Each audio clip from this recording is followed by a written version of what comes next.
Hello, my dear student. Welcome to another edition of your mathematics lesson. Today, in continuation with your main topic, depreciation. What you are going to learn today is higher derivatives, that is finding derivatives of second and third order. So let's begin. After completing the very lesson today, my dear student will be able to find the second and third order derivatives of a given function. This is what I hope you'll be able to do after completing the very lesson today. So as usual in your favorite segment of the lesson is fun today, I will explain the amazing results that you have when you perform some arithmetic with the golden ratio after completing my lesson today, so don't go away. To begin the lesson, let us first learn what is first, second, and third derivatives. So to do that, let's just consider a typical function y equals to f of x. This is a typical function y, which is a function of x. So if we are to find differentiating this very function y, that is finding derivative of this very function y, this will now gives what we call the y prime o dy by dx, and this is called the very first derivative. That is the finding derivative for the very first time. So y prime o dy by dx is the derivative, that is the result of finding, or it's the result of differentiating y with respect to x. So let us just move. So this is your first derivative, which we have been doing it. So if I continue, if I now take this y prime o dy by dx as another new function, and I want to differentiate it, that is differentiating y prime o dy by dx. This I consider my result of finding first derivative here as a new function, and I wanted to further differentiate it.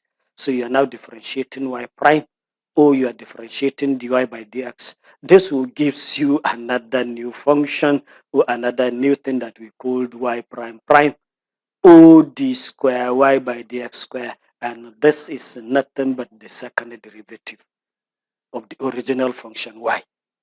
So second derivative is just finding derivative of a derivative. So this will give you second derivative, and it is now denoted by y prime prime o d square y by dx square. But in a situation whereby this result also, that is this your y prime prime, you want to further differentiate it. So let's do that. So differentiating y prime prime o differentiating the square y by dx square. This will give you another function y prime prime o the cubed y by dx the cube, and this result is now called the third derivative. So third derivative is derivative of derivative of derivative. So this is the higher order derivatives. That is derivative of second and third times. So this is what we are going to learn in this very lesson, how to find either the second derivative or the third derivative. Or of course, we learn what to do, or we learn how to find the first derivative. So let's just move and take examples. Example number one, we asked to find y prime prime, that is the second derivative, if you have the function y equals to 2x raised to the power of 5 plus 4x. Solution to this very problem. What we do first is to find is to write the given function y equals to 2x raised to the power of 5 plus 4x. So to find the second derivative, that is the y prime prime, you must begin with the very first derivative. So let me find the y prime, that is the very first derivative. You must start from there. It is derivative of derivative that gives you the second derivative. So you have to get the very first derivative.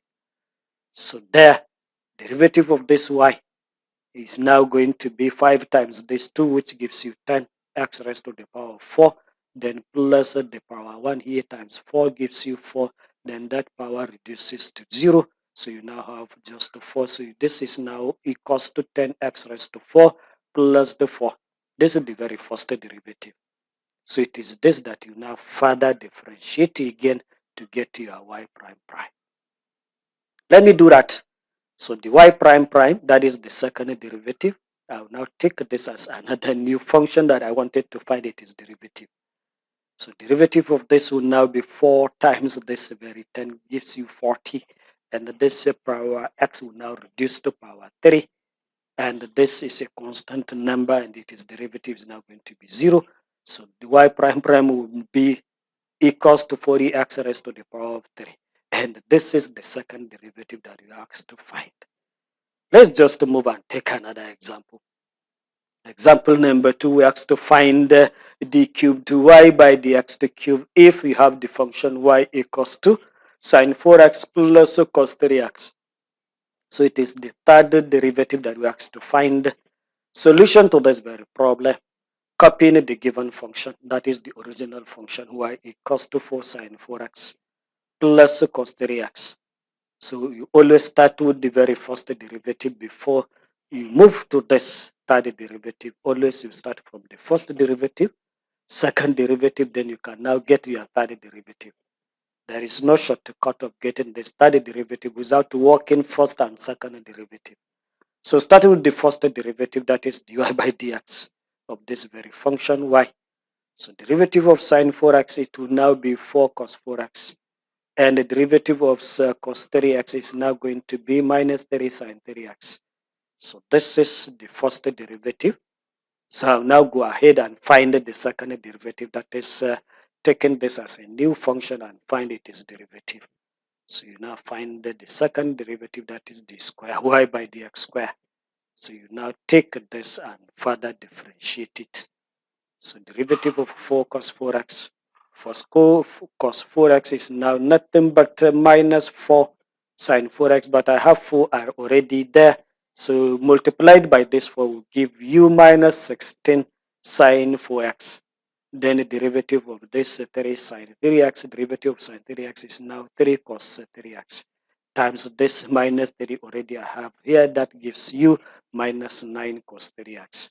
So this is the second derivative. Remember, we asked to find the third derivative, that is d cubed y by dx to cube. So I'll now take this as a new function and find its derivative. That gives me the third derivative. So d cubed y by dx to cube is now going to be. So I'll now take each of these two terms and differentiate again. Derivative of sine 4x is 4 cos 4x times this minus 16. So minus 16 times 4, it gives you minus 64 cos 4x. Then derivative of cos 3x, which will now be minus 3 sine 3x. And that minus 3 multiplied by this 9 gives you positive 27, then sine 3x. And this will now be the third derivative that you asked to find. I repeat, there is no shortcut of finding third derivative. You have to get the first derivative, which we did here. Then differentiate that first derivative. It gives you the second derivative, which we have here.